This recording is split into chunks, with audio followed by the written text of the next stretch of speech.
Right, ladies and gentlemen, my name is Kieran and welcome back to the world of Fallout London. Yes, that is right, we are back with this mod because actually, when I made the video back in January about this game, mod, they literally just posted like an update video like 2 days after my video and I was like, well, fuck me. So yes, here I am, months later, to not only cover the February update of Fallout London, but the March update as well. Oh yeah, by the way guys, if you want to check out the basic details on story and the world of Fallout London, I suggest going in the description below and checking out my Fallout London the British Wasteland video before continuing on with this one. So let's start off with the February update first. Only makes sense since I missed the bloody thing by a day. We actually get details on the story of the mod and how it actually starts out. The story begins after the liberation of the Boston airport by the Brotherhood of Steel. And this is where Tenpenny, yes, was it 2 seconds, I was about to say Alexander Tenpenny, but I wasn't too sure. Fallout 3, Alistair Tenpenny, that's what it is. My god, Kieran, get the fucking basics right.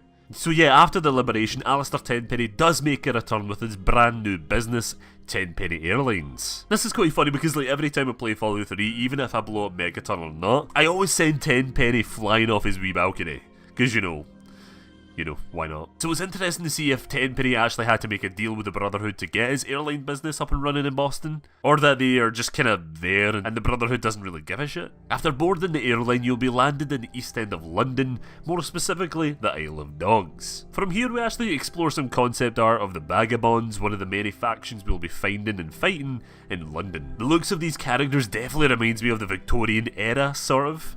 We even get a look at the new leader of the Vagabonds, Sebastian Gonez. And I must admit, he is looking very slick, if I say so myself. Very Peaky Blinders. Now, before they close off the February update, we do get a look at a brand new weapon and even some retextures that all the food items in the game to make it into a more British looking design. I honestly love the look of all the new items as it gives me such like a 60s Britain feel, you know? Yeah, so this actually reminds me back in school when I went on a wee trip to this old late 50s looking school and actually got to be taught like you would get taught back in those days, and I actually had to use like an ink and quill and shit. Which is actually, it was actually really cool. I did not enjoy the time though, because the teacher was of course very strict. No, he did not use the belt, because you know it's still illegal nowadays, so you can't do that. But yeah, we also got to see products like you actually would in this mod as well. So it's such a nice treat to see again, that sort of weird, oldish design, you know? Now to the gun. Oh man, I do love me some guns. Well, you know, in-game guns, not real-life ones, because in here in Scotland, it's actually against the law to own a handgun or anything, so, you know.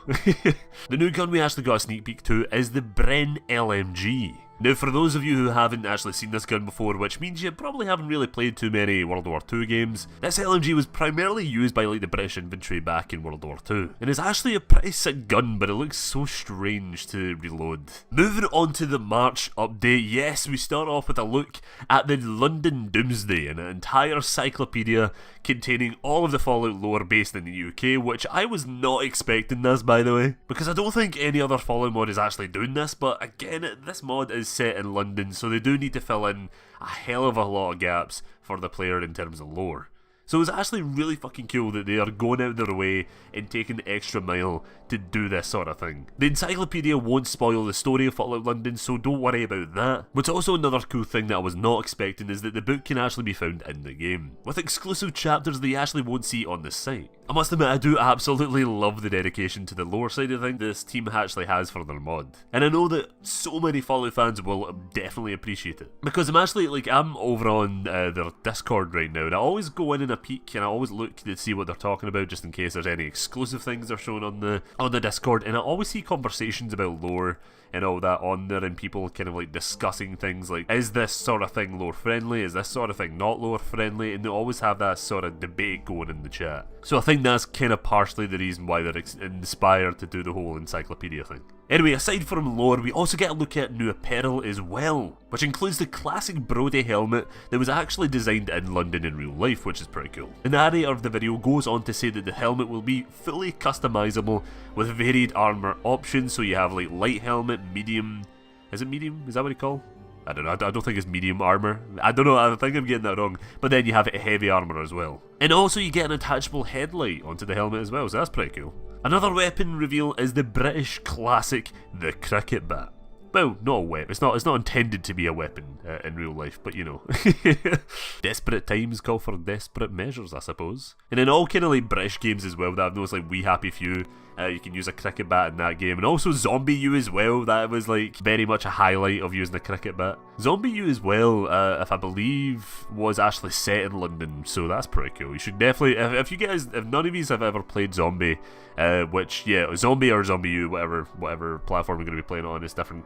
It's called different in different platforms. You should definitely go check it out. It's pretty cheap now as well. But yeah, I like how this the mod is kind of fully embracing the British stereotype. The cricket bat has been added as a fully customizable weapon as well in the game, which I like. You can turn it into an iron bat, you can turn it into a spiked bat, you know, all the classic sort of bat modifications. More artwork was actually showed off, which looks fucking amazing and gives me right Fable 2 feels as well. The artwork represents gang members found in the Tower of London who perform weird cannibalistic rituals to honour the ravens of the tower. It would be cool if they actually like pray to Odin, since Odin does use ravens to keep an eye on the world and to bring information back to him. This crazy like raven praying faction will serve as London's raiders. Which is brilliant, to be honest, because like the classic raiders you see in Fallout, they're just kind of, you know, typical looking guys. Like, they're not really anything special now. It's like we've seen them so many different times. So it's nice seeing some with a more unique look to them this time around. In terms of which massive mod I'm hyped for the most, for me anyway, it's definitely a tie between Fallout London and Fallout Miami. Which, actually, I need to return to Fallout Miami because they do updates all the bloody time.